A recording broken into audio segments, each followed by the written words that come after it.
Good. Good. How about you? Good. I'm okay. Good. Did everybody have a chance to watch the video? Yes. Good. Yes. Good. Yep. Awesome. Any initial questions or comments?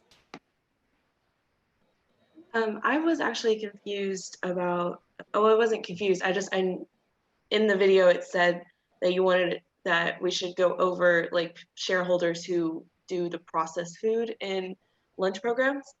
And I don't know where everyone is at with that, but like, I mean, when I went to high school, we had, Chick-fil-A every week, we had Domino's every week. So like the advocacy might not be like where we want it to be. Is that correct?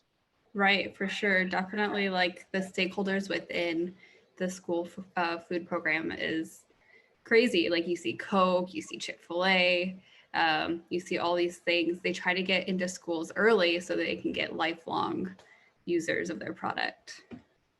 Okay, I got you. Has anybody else had experience with that, like throughout their school lunch programs? No? I don't remember in high school having, any businesses like that at my school. But everything was like really close to my high school where we were able to just walk off campus and go and eat and whatever we want. But yeah, I feel like for me personally, I would not advocate having these businesses in the school because I mean, ultimately, like you're not an adult yet. And until you're 18, then you can go and make those choices of what you want to eat. But I don't know, I feel like the school should have that control of providing healthy meals for kids and not necessarily giving them the choice to, if there's like a McDonald's or something in the school. I don't really agree with that because you're like helping them make a poor choice, and it's a school, like you should have control over that, especially with the obesity epidemic that's happening. Yeah, definitely, for sure. Thanks for sharing, Miranda. Does anybody else have any like experiences with like poor food in school or even like at younger ages, like elementary or stuff like that? Like I know growing up we had like French toast sticks and like pizza and all that, like even at elementary age. So my school, at my high school, one of the kids' dads owned the Chick-fil-A, so they did all the booster stuff. So we had Chick-fil-A like every week. But my senior year, when I was graduating, they were in the middle of revamping and changing the whole school lunch program. So we were like the guinea pig school. So we got to try all the new foods, and that was pretty cool. I mean, it doesn't happen often, but I just thought that was a different experience because we got to like have our own input into what we wanted to have for the food. So for new foods, what kind of things did they introduce? They started adding like more Asian food, started like less pizza, less like American food, more different diets because I went to a very diverse school because we're right there by NASA. So it's a very diverse area. So that's why they started adding more cuisines and stuff. Did it get healthier or? They got healthier and way better. Way better. I remember my freshman year, I was like, the only thing good is pizza and cookies. And by the end of the year, I was like, by the end of my like high school experience, I was eating Asian food. I was cooking some more food because we had an industrial kitchen in my school. We had a whole culinary program. That's so cool. So we had a lot of input into what was going on in the school lunch program. And then right after that, they changed the whole for all the school districts. That's so cool. Man, that's awesome. Your own kitchen. Okay, so along those lines, has anybody heard of the Healthy Hunger Free Kids Act, which has come into schools and started making changes? No? Is that the I don't mean to be like how do I explain it? I don't mean to be like what is that word? That I don't like blissfully ignorant or whatever. But is that one that Michelle Obama implemented, that they changed like the food inside, like the cafeteria food Is that what you're Yeah. talking about? Is that what it is? She did have a really large play into implementing that. She also had the like Let's Move campaign, which interestingly enough changed to Let's Move after Coke became a sponsor. Yeah. Um, My high school, so I'm from Eagle Pass, which is like literal border town. Like we have an international bridge to Mexico, right? So our school was like 100% like Hispanic, and if there was one person that wasn't Hispanic, we all knew them, right? So it was like that, right? And I remember before, like in middle school and stuff, I think right before she implemented that that act had been implemented in the schools, I remember there would be like, for example, like waffles, they'd give you like 3 or something, right? Or like French toasters, like you said. And then after it was implemented, they didn't really choose to, like, my high school didn't choose to go healthier, like add more veggies or anything. They just cut the portion sizes. So we would only be given 1 waffle. And mind I tell you, like, you haven't seen me, but I'm this tall person, you know what I mean? I'm a tall, big person, and 1 waffle in the morning, no ma'am.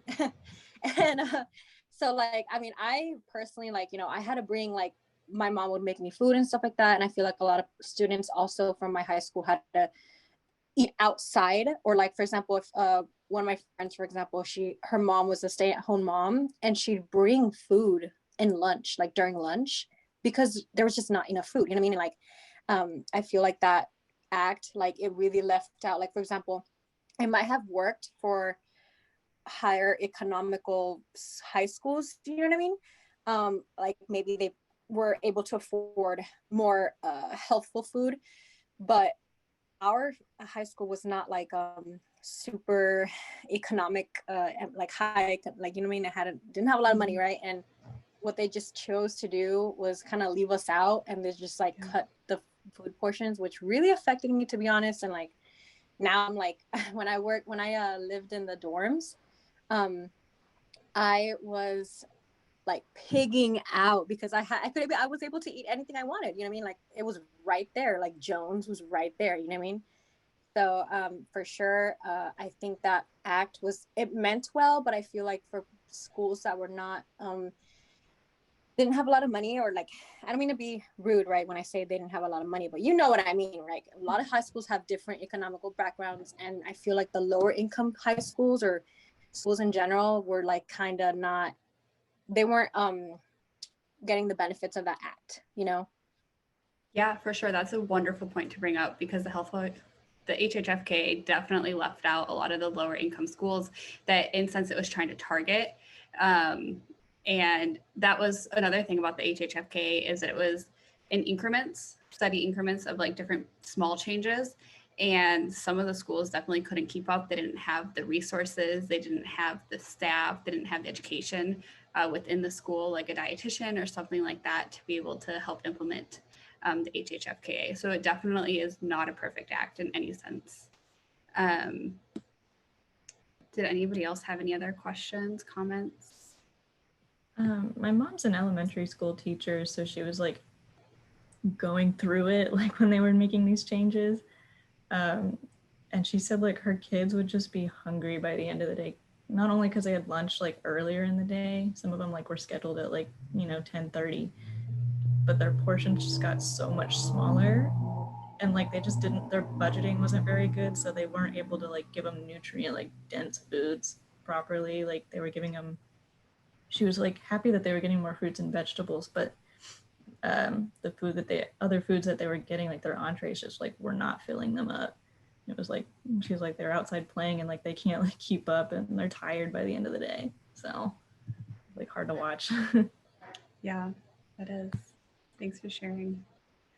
Yeah, I think that for me in the school that I went to, it was definitely on the lower end of the economical scale.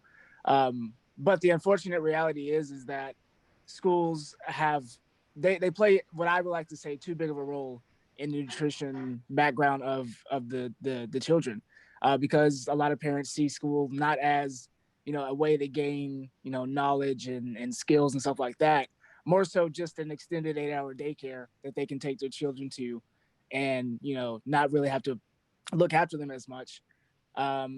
And then, you know, also it comes down to, you know, who at the school had, like, as an individual students, who had more money to afford different things. So it's like, for me, I was on the, you know, reduced and free lunches track, which allowed me to only get cafeteria food, you know, and then, you know, if you could scrape up $2, $3, $4, you can eat in the snack line and get pizzas, cookies, and all kinds of things. So in my school, there was kind of this bipartisan role of, hey, we're offering healthy food, but you don't have to take it. Or we're offering these types of foods, but if you can scrape up more money, then you can afford to eat, you know, unhealthier. So there, the incentive was, hey, let's basically make a sin tax on food, where it's like, if you want to get the greasy, fatty, sugary foods, you're going to pay a premium. If you don't want to engage in that, then you spend less. So that was kind of our outlook. And then, you know, for a lot of kids, that may be the healthiest meal that they have all day, or the only meal they have all day, which is why I think also there's a lot of schools that were trying to implement summer lunch programs as well, because there was just kids that just were not able to sustain 3 full course meals, you know, per day. So I think for me, it's really trying to get out of having the schools have so much of a role in, you know, eating. Now, yes, they should have a role in the education of educating them on what to eat and stuff like that. But I think it ultimately comes down to the responsibility of the parents to, you know, really nail it down. Because I had a lot of friends that would, like, religiously bring um, packed lunches. You know, they bring their lunch boxes with their food from home, and those were extremely healthier, more filling, and stuff like that. So that becomes the situation as well. And then I think my last point would be is that with the changes being implemented, it could be that portion sizes were just so distorted at the beginning of, you know, a child's life, that the reason why they are quote unquote hungry is not necessarily because they need to eat more, is because they've been used to eating more. And so when you immediately cut that back, now, you know, their hunger signals and all these other things that their body is adapted to, now we're kind of in a disarray, because we're like, well, we were used to getting a half a pizza. Now we're only getting a slice of pizza, even though the slice of pizza would suffice.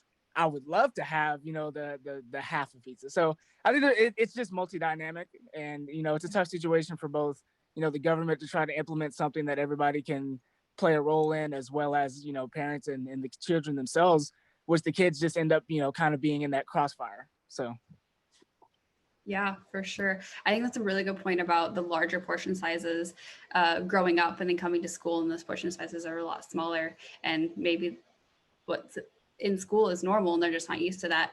But also the school breakfast program is only supposed to supply a fourth of the child's daily needs, like by requirements. And then the school lunch program is only a third. So I think that's really interesting too, is that even though these programs are supposed to supply for the child's needs, it's not implemented in a way to where it supplies enough. So I have a couple of things to say, of course. And I love the input we're getting from everybody here. It's very cool. And I think your point is exactly right, Shamar, and also you, Kristen, that we were used to a norm that provided too much food.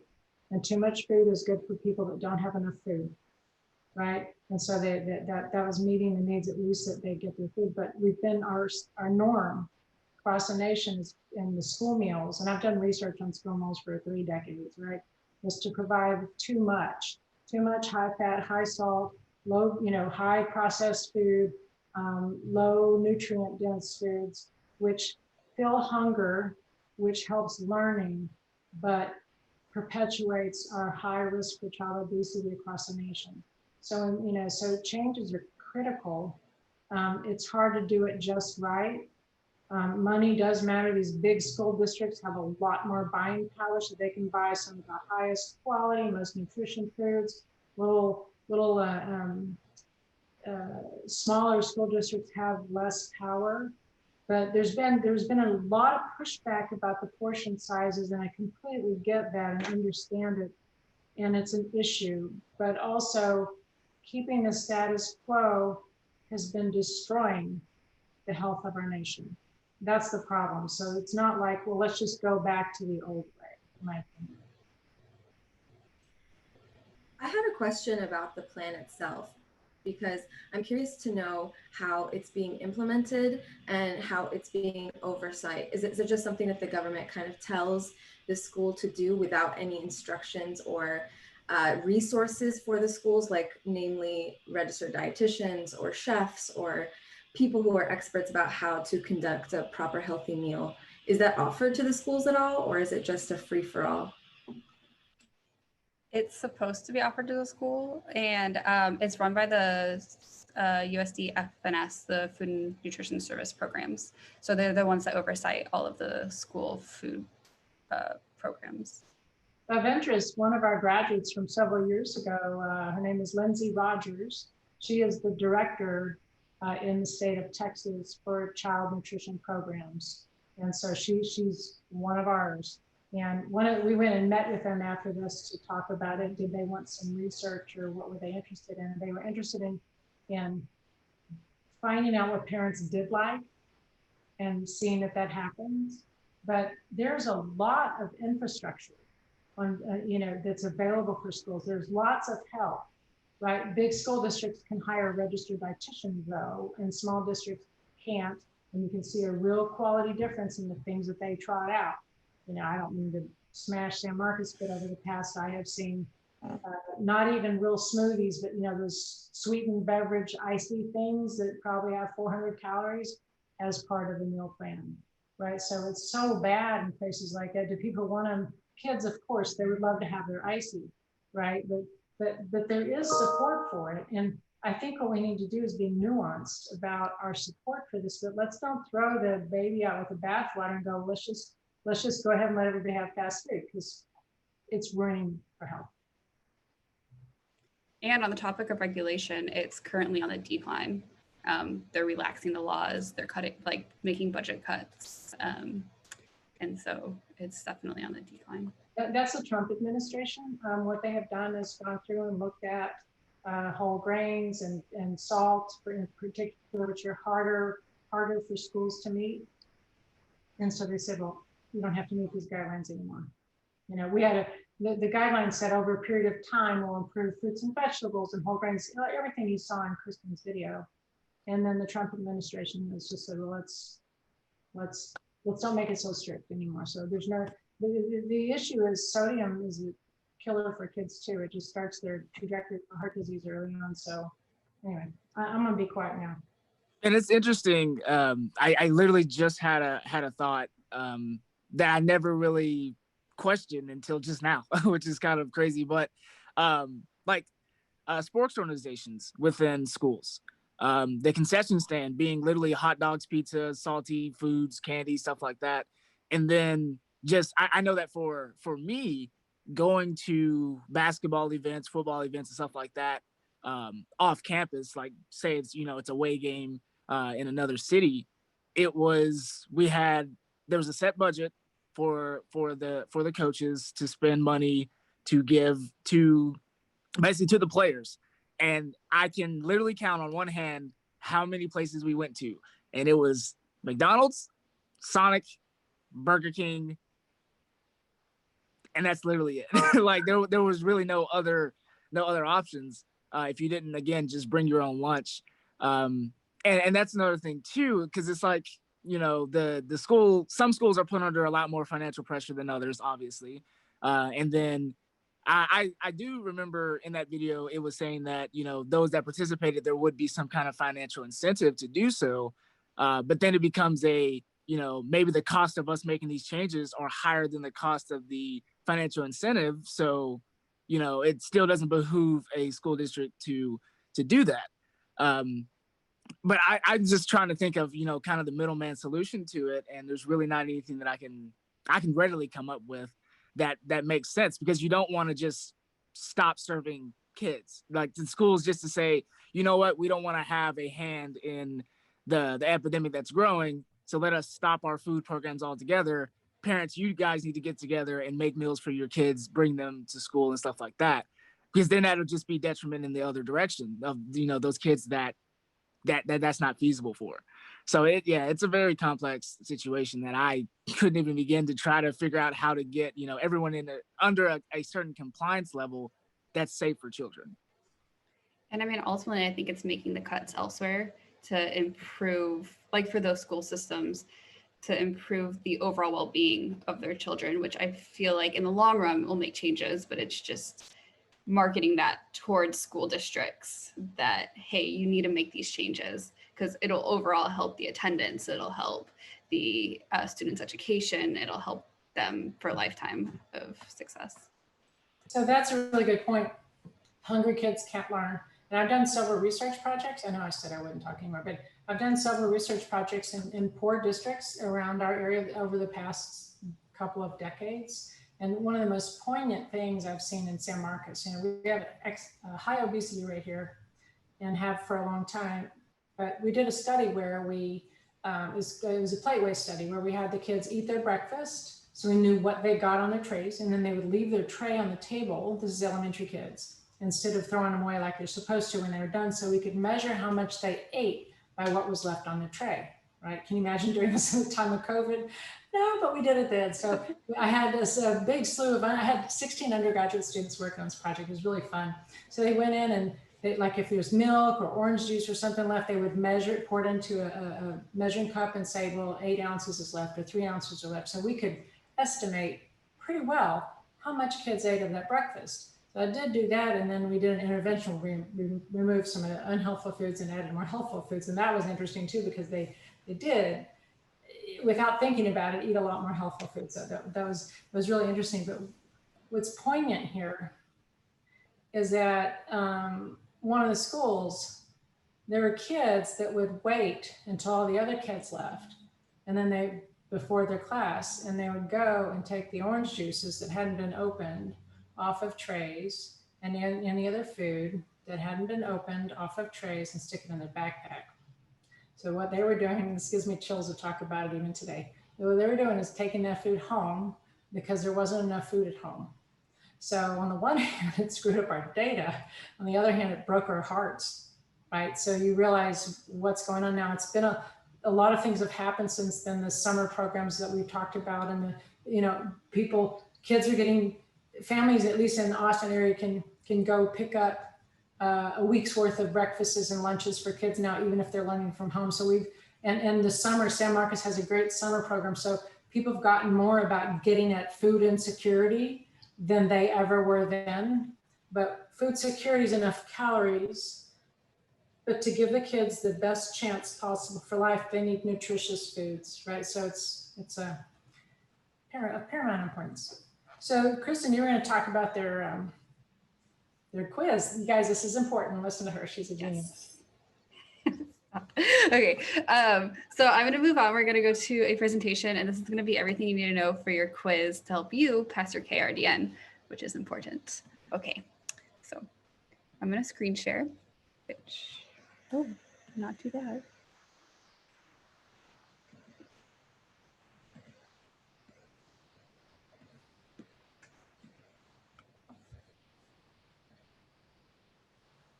Okay.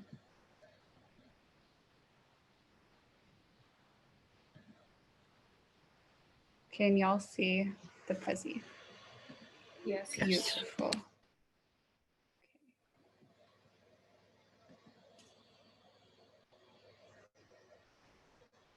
All right, so we are going to start with the Healthful Hunger-Free Kids Act objectives.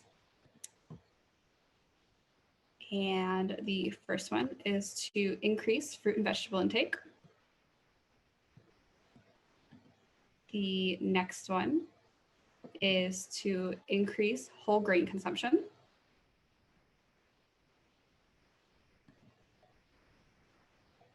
And then the next one is to switch to low-fat or non-fat milks.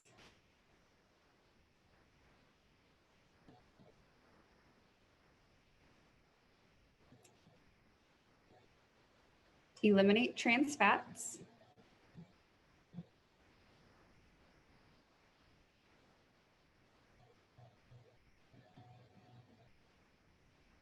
And decrease sodium. So I have a question. And I think it was brought up in your in the YouTube video. about trans fats, because it was saying like eliminating trans fats, but then not trans fats that are naturally occurring in beef. Yeah, so some foods naturally contain trans fats, just out of nature. Like there's a very small amount in beef. And if Dr. Cashel could throw in any other natural occurrences. I will, yeah. Yes, I will. So Dare, I was just thinking about that. The deal is it's a little minute amounts in beef and dairy, but mostly trans fats don't occur in nature. And the fact that they do in such small amounts just doesn't matter. There's one in beef that's considered helpful, but that's from a natural product. So trans fats, what they meant was the kind of trans fats we make from vegetable oil where we hydrogenate it and use it in packaged foods. Those are the trans fats that are, we use in margarine and things like that. Those are the ones that are causing heart disease, but not the minute amounts in naturally occurring meat and dairy, we don't care. Does anybody know how trans fats are made? Do what? Shout it out. I was asking if they knew how trans fats were made. Yeah, you mean in vivo or in the lab? Oh, in the lab. I was seeing if anybody in the class knew. Oh, yeah, I don't know. Oh, you want to tell them? Yeah, so it's when you take a unsaturated fat and then turn it into a saturated fat, so make it solid at room temperature. So it makes it more shelf stable, more palatable sometimes in some people's opinion. Yeah. But it's found in a lot of those little tiny donut, powdered donuts that you get, or fried foods, stuff like that.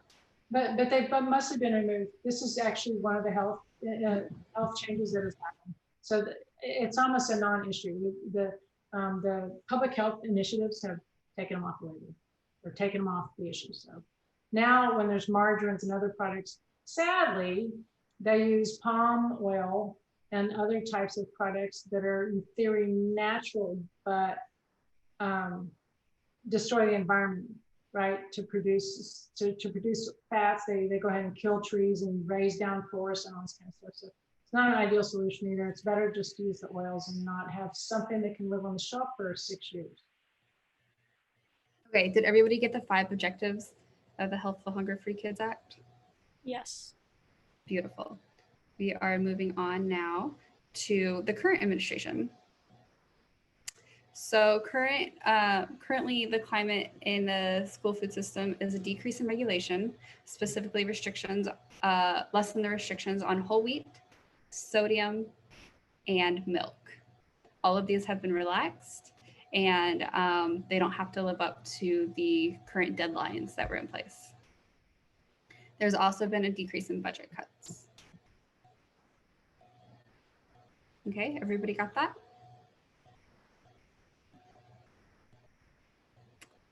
And then lastly, we're going to talk about advocacy. So things you can do. You can vote, stay up to date on current news or current policies that implement or affect the school food program. Support local grassroots movements, and I'll talk about a few of those here in a second. And you can always write Congress. It's good to know who represents you at a local, state level, or national level, and you can write them and tell them your concerns. Okay, so some local grassroots movements that you can support. There's Brighter Bites, which help distribute fresh foods to schools and students. The Central Texas School Garden Network, it implements school gardens.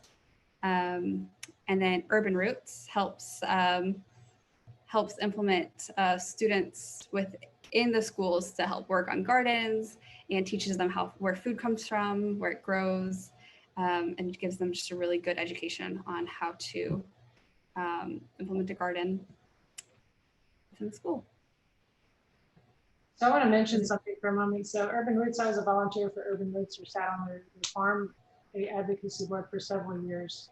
They're among the best humans on the planet. They work in Austin, and what they did is they would take kids from particularly at-risk populations. The guy that ran this was had his master's in social work. So he would go and recruit kids to work on a farm called Urban Roots. It's like a 3-acre farm up in northeast Austin. And the kids would get paid, so that they would have to apply for the position. Then they would get paid, and they could work on it for more than 1 year, and the ones that were really good could work another year and be a team leader. So it was the whole purpose of this was to develop a zillion skills in kids and have them earn money and have them learn how to be leaders and have them learn how to grow food. So Urban Roots is an incredible organization. All right. Anybody have any other ideas of ways they could advocate for change? Or even as a future dietitian, like ways that you would be able to help, or future health professional? I mean, I think it would be interesting to see how subsidies or some sort of charter system would work, because we've seen that in a capitalist country, if we incentivize creating opportunities for people to make money off these opportunities, and then convince the government to pay these companies or organizations to do this, I think that would be it would be a good model to create change. Yeah, for sure.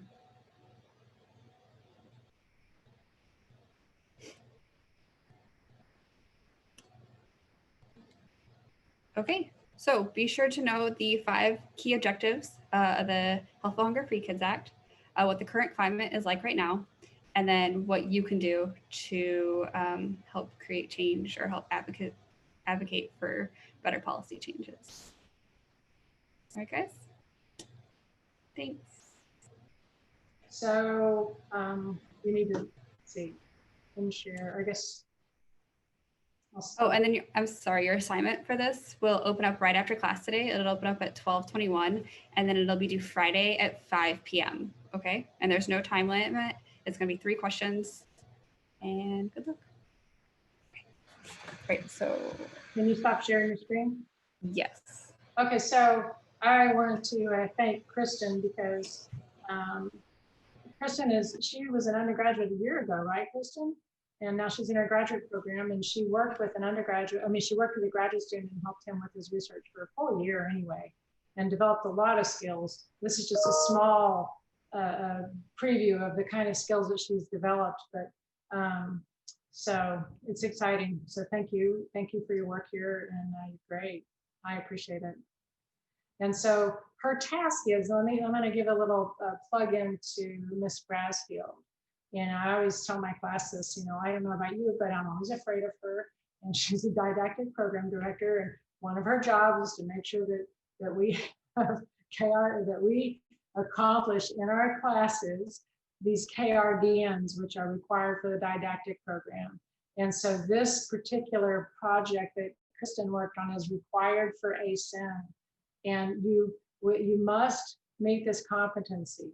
So what Kristen did was tell you exactly how to meet it. You look at her notes, look at what you did, look at, practice what you've learned, and then take the quiz. And if I were you, I would do it right away while it's right on my mind. If you have time today, then